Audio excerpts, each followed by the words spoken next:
माध्यम से 65 लाख वोट कटवा दिए गए बिहार के, तो क्या वोट चोरी नहीं हुई है? सर एसआईआर पहली बार हुआ है।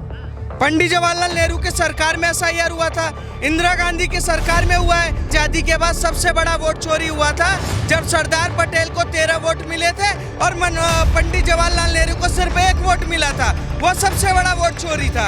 कर्नाटक में जीते तो सही, सांसद बन जाए राहुल गांधी तो सही, प्रियंका गांधी बन जाए तो सही, ये विधायक बन जाए तेजस्वी यादव तो सही, पर मोदी जीत गया तो वोट चोरी हो गया। मैं बताता हूं इनको किसके पे भरोसा है। अलकायदा पे, जैसे मोहम्मद पे, ट्रंप पे, ये इन लोगों पे भरोसा करते।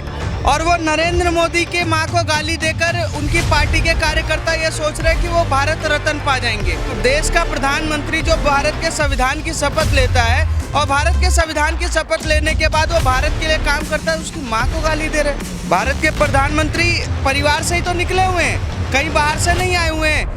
इटालियन वाली अम्मा को अपनी अम्मा मानने वाले लोग ईमानदार उसको मानते, जो चारा घोटाला कर ले, जो नेशनल हेराल्ड घोटाला कर ले, जो दंगे करवा दे, वो ईमानदार है। नरेंद्र मोदी से देश की 110 करोड़ जनता इतना प्यार करती है कि वो दिखाएगी कि बिहार के चुनाव में कैसे इनको दोबारा से पलटकर सत्ता से बाहर करना। एंटोनियो माइनो को देश की माता बनाकर इस देश में चमचों ने ऐसा बोझ डाल दिया है कि उनको सिर्फ इतना समझ आता है कि सोनिया गांधी ने जो बोला वही सही, राहुल गांधी ने जो बोला वही सही, इसके अलावा कुछ नहीं है। बिहार में लालू यादव, तेजस्वी यादव ने सिर्फ इतना दिखाया हुआ है, जो 2000-4000 मतलब रुपए के मालिक थे, 2-4 एकड़ की जमीन थी, आज ये सारा परिवार 10-10 हजार करोड़ के मालिक है। कभी आपने पूछा?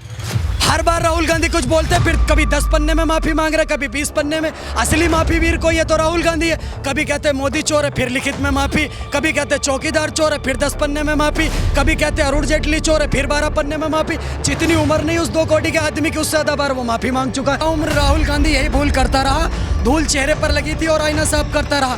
असलियत में अगर वोट चोरी की बात करनी है तो इंदिरा गांधी ने रायबरेली का चुनाव वोट चोरी करके जीता था, शासन प्रशासन की मदद से।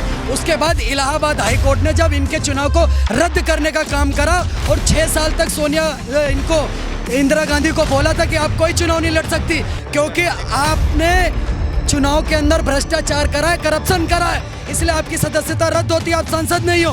इससे बौखला करके इंदिरा गांधी ने देश के अंदर इमरजेंसी लगाने का काम करा। ये लोग वोट चोरी की बात करेंगे, इनके पैरों के नीचे जमीन नहीं और इन्हें अब भी यकीन नहीं। आज ये लालू यादव के साथ तेजस्वी यादव, चारा चोर का लड़का घूम रहा बिहार के अंदर। लालू यादव की बेटी का नाम मीसा क्यों पड़ा भाई? क्यों रखा मीसा नाम लालू यादव की बेटी का? आप बताओ। जब इमरजेंसी लगी तो मीसा एक्ट के विरोध जो भी कर रहा था उसको सरकार उठा करके जेल में डालने का काम कर रही थी। उस एक्ट का नाम लेने पर सरकार जेल में डालने का काम कर रही थी।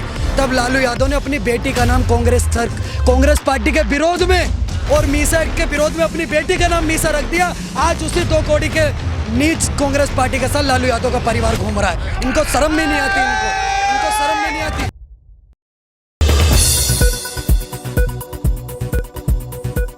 देखिए, राहुल गांधी को, तेजस्वी यादव को इस समय बिहार चुनाव में टीवी का हेडलाइन बनने का बहुत ज़्यादा शौक पर चढ़ चुका है और वो नरेंद्र मोदी के माँ को गाली देकर उनकी पार्टी के कार्यकर्ता ये सोच रहे हैं कि वो भारत रत्न पा जाएंगे। मुझे ये नहीं समझ आ रहा कि एक मतलब किसी देश का प्रधानमंत्री जो भारत के संविधान की शपथ लेता है और भारत के संविधान की शपथ लेने के बाद वो भारत के लिए काम करता है, उसकी माँ को गाली दे रहे। मतलब निर्लज्जता गिर जानी चाहिए कि इन पार्टी के कार्यकर्ताओं को और नेताओं को चुल्लू भर पानी में नाक रगड़ के मर जाना चाहिए। किसी की माँ, बहन, बेटी या किसी के परिवार को आप खींच रहे हैं राजनीति में और गाली देने का काम कर रहे हैं, इससे बड़ा दुष्कर्म कोई हो ही नहीं सकता। भारत का प्रधानमंत्री 140 करोड़ जनता का परिवार है। भारत के प्रधानमंत्री परिवार से ही तो निकले हुए हैं, कहीं बाहर से नहीं आए हुए हैं। इटालियन वाली अम्मा को अपनी अम्मा मानने वाले लोग, ठीक है। लालू यादव जो चोर घोटाले करके बैठा हुआ, भ्रष्टाचार पे सारे बंद हुए पड़े हैं, सारा का सारा ये ईमानदार उसको मानते। जो चारा घोटाला कर ले, जो नेशनल हेराल्ड घोटाला कर ले, जो दंगे करवा दे, वो ईमानदार है। पर जो देश के लिए काम करे उसके लिए सीधा सीधा इनका सिद्धांत है कि उसकी माँ को गाली दो, उसकी बहन को गाली दो, उसके परिवार को राजनीति में खींचो, कुछ नहीं होने वाला। नरेंद्र मोदी से देश की 110 करोड़ जनता इतना प्यार करती है कि वो दिखाएगी कि बिहार के चुनाव में कैसे इनको दोबारा से पलटकर सत्ता से बाहर करना है। कई भाजपाई और भाजपाइयों का फेवर करने वाले लोग जब राहुल गांधी की माताजी के बारे में ही अवध टिप्पणी करते हैं और उनको बारगल तक कह देते हैं, तब क्या उचित रहता है? तो बारगल नहीं थी। आप मुझे बताओ, नरेंद्र मोदी को हम चाय वाला कहते हैं। नरेंद्र मोदी संसद हर सभा से खड़े होकर कहते हैं कि हाँ मैं चाय वाला हूँ। वो क्या बारसाला में काम नहीं करती थी? आप मुझे बताइए ना, लालू यादव इससे पहले राजनीति से पहले क्या करते थे? मैं क्या करता हूँ भाई, डिपेंड करता है। वो बारसाला थी, बारसाला में काम करती थी, तो अपने काम को छुपाने में क्या दिक्कत है? ठीक है। दूसरा, एंटोनियो माइनो को देश की माता बनाकर इस देश में चमचों ने ऐसा बोझ डाल दिया है कि उनको सिर्फ इतना समझ आता है कि सोनिया गांधी ने जो बोला वही सही, राहुल गांधी ने जो बोला वही सही। ये आजकल, लेकिन एक पार्टी अध्यक्ष थी वो, एक समय सोनिया गांधी पार्टी अध्यक्ष भी रह चुकी हैं, ठीक है, और वरिष्ठ महिला भी हैं देश की, तो ऐसी महिला के लिए ऐसी टिप्पणी करना राजनीति में नहीं आने वाली थी सर। उनके स्टेटमेंट ये भी आपने सुने होंगे कि मैं राजनीति में नहीं आऊँगी, मैं अपने बच्चों को राजनीति में नहीं लाऊंगी। फिर राजनीति में आके कहती कि मैंने अपना त्याग दे दिया। भैया, कोलगेट घोटाला कर लिया, 2G घोटाला कर लिया, नेशनल हेराल्ड घोटाला कर लिया। देश के लिए सबसे बड़ा त्याग यही दिया। 1984 में सिखों को मरवाने का काम किया। देश के लिए त्याग यही दिया। 2014 में हिंदुओं को खत्म करने के लिए बिल लेकर आए संसद में। त्याग की बात कर रहे हैं ना ये। राजनीति में सोनिया, जिसको ये मम्मी मानते हैं चमचे, उन्होंने सिर्फ त्याग इतना दिया हुआ है कि देश में तोड़ो जोड़ो और काम करो, इसके अलावा कुछ नहीं है। बिहार में लालू यादव, तेजस्वी यादव ने सिर्फ इतना दिखाया हुआ है, जो 2000-4000 मतलब रुपए के मालिक थे, 2-4 एकड़ की जमीन थी, आज ये सारा परिवार 10-10 हजार करोड़ के मालिक है। कभी आपने पूछा? कभी लालू यादव का बेटा जो तेजस्वी यादव, बताइए कौन सी नौकरी करता है, कौन सी फैक्ट्री चलाता है, या कौन सा ऐसा इंफ्रास्ट्रक्चर है जो उसके पास इतना बड़ा है कि वो सवाल तो आज विपक्ष भी पूछ रहा है ना, कि वोट चोरी को लेके सवाल कर रहा है विपक्ष तो ये भी कहता है इतने बड़े बड़े कार्यालय बीजेपी के शासनकाल में 10 साल में इतने बड़े VIP कार्यालय कैसे बन गए? आजादी के बाद सबसे बड़ा वोट चोरी हुआ था जब सरदार पटेल को 13 वोट मिले थे और पंडित जवाहरलाल नेहरू को सिर्फ 1 वोट मिला था। वो सबसे बड़ा वोट चोरी था। उससे बड़ा वोट चोरी क्या हो सकता है? जो वोट चोरी की बात कर रहे हैं, तेलंगाना में जीते तो सही, कर्नाटक में जीते तो सही, सांसद बन जाए राहुल गांधी तो सही, प्रियंका गांधी बन जाए तो सही, ये विधायक बन जाए तेजस्वी यादव तो सही, पर मोदी जीत गया तो वोट चोरी हो गया। भाजपा जीत गई, वोट चोरी हो गया। एक बात बताइए, अगर भाजपा वोट चोरी करती तो 240 ही क्यों लाती? भैया, सत्ता के लिए चाहिए 272 चाहिए, नहीं चाहिए तो 270 लाती, 271 लाती, जिससे कि सत्ता में स्थिरता से बने रहते। क्यों गठबंधन की ऐसी मजबूरी वाली सरकार भाजपा चलाती? वोट चोरी की बात कर रहे हैं ना। अगर इतना ही इनको भरोसा है, मैं बताता हूं इनको किसके पे भरोसा है। अलकायदा पे, जैसे मोहम्मद पे, ट्रंप पे, ये इन लोगों पे भरोसा करते हैं। ईडी पे सर, ईडी पे 6 महीने पहले तो ट्रंप पे तो आपको ही भरोसा था, आपके मोदी पे, मोदी को ही भरोसा। सर, ट्रंप का भरोसा ना भरोसा देश को लेना देना नहीं है। आप एक बार बताइए, ईडी इस देश की संस्थाएं नहीं है। कांग्रेस के टाइम पे बना था, ये कहते हैं हमें ईडी पे भरोसा नहीं है, इलेक्शन कमीशन पे भरोसा नहीं है, CBI पे भरोसा नहीं है, भारत की सेना पे भरोसा नहीं है, NIA पे भरोसा नहीं है, भारत की सरकार पे भरोसा नहीं है, और जो नरेंद्र मोदी को वोट दे रहे हैं उन पर भरोसा नहीं है। ये हार इसलिए रहे हैं क्योंकि हताशा की लड़ाई ये लड़ रहे। राहुल गांधी ने सोने के चम्मच में जिंदगी भर प्लेट साफ किया है। अब उनको ये नहीं समझ आ रहा, उनकी मम्मी ने सपने दिखा दिए कि तू प्रधानमंत्री बनेगा, देश में लूटेगा, ऊंचा पैजामा, लंबी दाढ़ी, गोल टोपी वालों को बसाएगा। अब नरेंद्र मोदी बीच में आ गया, अटक गया। अब बीच में ऐसा अटका हुआ है कि ये निकाल नहीं पा रहे, ये परेशान है। मोदी के बाद फिर योगी आएंगे, फिर योगी के बाद कोई नया मॉडल आएगा। अब ये सत्ता से ऐसे जा चुके हैं कि इनको ये लग रहा है कि जो घोटाले करे हुए हैं, नया घोटाला कैसे किया जाए। तेलंगाना में इनकी सरकार है सर, तेलंगाना की सरकार के मुख्यमंत्री डेली पहुंच जाते हैं वित्त मंत्री के पास कटोरी लेकर कि हमारे पास पैसा नहीं है देने के लिए। कर्नाटक का मुख्यमंत्री डेली पहुंच जाता है कि हमारे पास पैसा नहीं है कर्मचारियों को देने के लिए। आप सोचिए कि कौन सी सरकार चला रहे। 14 राज्यों में इंडिया गठबंधन की सरकार है। 14 राज्यों में बताइए कितने लोगों को इन्होंने रोजगार दे दिया, कितने गरीबी वहां से दूर हो गई, कितना महंगाई दूर हो गया। राहुल गांधी वही 4000 फटा कुर्ता लेकर घूम रहे हैं जो नोटबंदी में लेके घूमे थे, और आज भी वही लेकर घूम रहे हैं। लेकिन एसआईआर के माध्यम से 65 लाख वोट कटवा दिए गए बिहार के, तो क्या वोट चोरी नहीं हुई है? सर एसआईआर पहली बार हुआ है। पंडित जवाहरलाल नेहरू के सरकार में एसआईआर हुआ था, इंदिरा गांधी की सरकार में हुआ है, और स्वतंत्र रूप से इलेक्शन कमीशन काम करता है। भारत में एक ऐसा संस्था है जो स्वतंत्र रूप से काम करता है। और एसआईआर का मतलब क्या होता है? रोंगिया, बांग्लादेशी, ऊंचा पैजामा जो तार फांद के आया है, अगर हम उसे पकड़ के वोट लिस्ट से नाम कटवा रहे हैं, तो क्या राहुल गांधी का वो बच्चा लग रहा है कि उसके लिए लड़ाई लड़ रहे हैं? सच्चाई है। अच्छा तो कोई नहीं लग रहा है, वोटर तो था वो इस देश का, बिहार का वोटर था, इस देश का वोटर था, तेजस्वी यादव का वोटर हो सकता था, राहुल गांधी का वोटर हो सकता। सर क्लेरिफाई करिए कि रोंगिया तार फाड़ने वाला इस देश का वोटर होता है।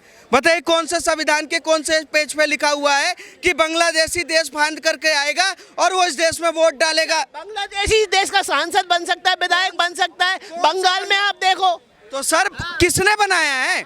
ममता बनर्जी ने 4500 किलोमीटर की फेंसिंग क्यों रोक के रखी है?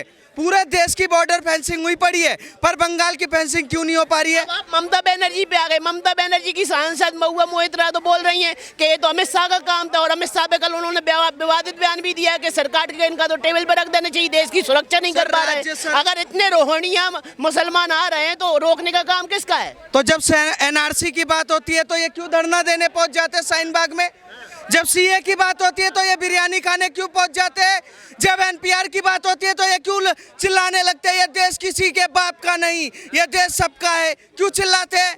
मुझे समझ नहीं आता। राज्य सरकार 450 किलोमीटर की फेंसिंग रोक के बैठा हुआ है, जमीन नहीं देख रहा है, उसके बाद मुहिम उत्तर भूल नहीं पा रही है।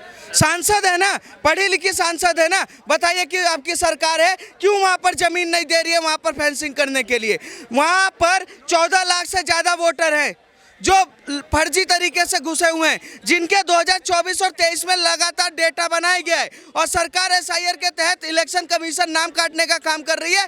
तो इलेक्शन कमीशन के बाहर कौन नाम धरना दे रहा है? अनशन कौन कर रहा है? ममता बनर्जी कर रही है। बीजेपी ने कभी किया सर? जब एसआईआर होता था धरना प्रदर्शन नहीं किया। वोट चोरी पे आमना सामना क्यों नहीं कर रहे हैं मोदी राहुल गांधी का? वोट चोरी में क्या भाजपा के वोटर नहीं गए होंगे? मुझे एक बात बताइए, वो चोरी हुआ या नहीं हुआ है? सर मुझे ये बताइए कि 65 लाख जो वोटर थे, राहुल गांधी ये डंके की चोट पर बोल दे कि वो 65 लाख वोटर उनके थे, और उनको कैसे पता ये चीज बता दे। फिर हम पूछेंगे ना कि इलेक्शन कमीशन इनके साथ मिला हुआ है, उनके साथ मिला हुआ है। वोट चोरी हुआ या नहीं हुआ, राहुल गांधी ने सबूत पेश किए या नहीं किए? सर राहुल गांधी की बात पर आप मीडिया वाले इसलिए भरोसा करते हो क्योंकि आपको मजा आता है, पैसा कमाना है, टीआरपी मिल रही है, देश और धन मिल रहा है। मैं एक छोटी सी बात कहना चाहता हूँ, मुद्दे बहुत सारे देश के अंदर, मुद्दा राहुल गांधी को मत बनाओ। आज तक राहुल गांधी का एक बयान बता दो जो विवादित रहा और जिसके लिए कोर्ट में 8-10 पन्ने की माफी न मांगी हो। हर बार राहुल गांधी कुछ बोलते हैं, फिर कभी 10 पन्ने में माफी मांग रहे, कभी 20 पन्ने में। असली माफी वीर कोई है तो राहुल गांधी है। कभी कहते हैं मोदी चोर है, फिर लिखित में माफी, कभी कहते हैं चौकीदार चोर है, फिर 10 पन्ने में माफी, कभी कहते हैं अरुण जेटली चोर है, फिर 12 पन्ने में माफी। जितनी उम्र नहीं उस 2 कोटी के आदमी की, उससे ज्यादा बार वो माफी मांग चुका है। अपने धर्म का सौदा कर दे वो गद्दारी होता है। कौन है गद्दार? राहुल पूरा पोजीशन गद्दार है, धर्म के लिए मतलब सौदा कर दिया। राहुल गांधी धर्म का है ही नहीं। राहुल सर सोनिया, एक छोटी सी बात, हर वो सरकार निकम्मी है सोनिया जिसकी मम्मी है। देखिए पहली बात तो उसको गांधी बोलना बंद कर दीजिए। मैडम जो है ना बार बार गांधी बोल रही हैं।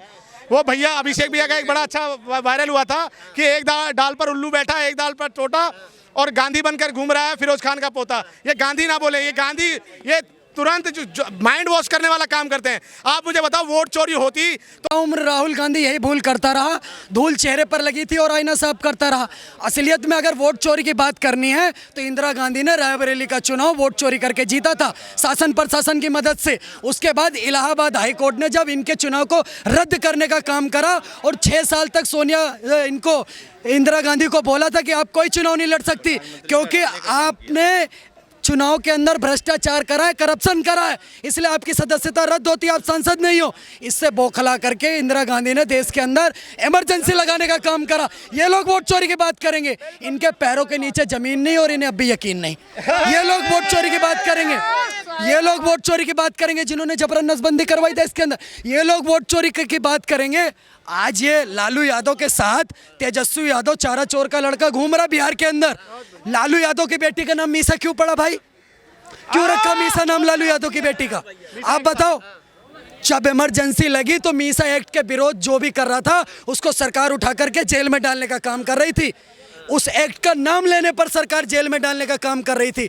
तब लालू यादव ने अपनी बेटी का नाम कांग्रेस पार्टी के विरोध में और मीसा एक्ट के विरोध में अपनी बेटी का नाम मीसा रख दिया। आज उसी 2 कौड़ी के नीच कांग्रेस पार्टी के साथ लालू यादव का परिवार घूम रहा है। इनको शर्म भी नहीं आती, इनको शर्म भी नहीं आती। और सुनो, जब ये आंदोलन चला था इमरजेंसी के अंदर, जब नेता निकल के आए, मुलायम सिंह, काशीराम, ये सारे नेता निकले, इमरजेंसी के दौरान निकले।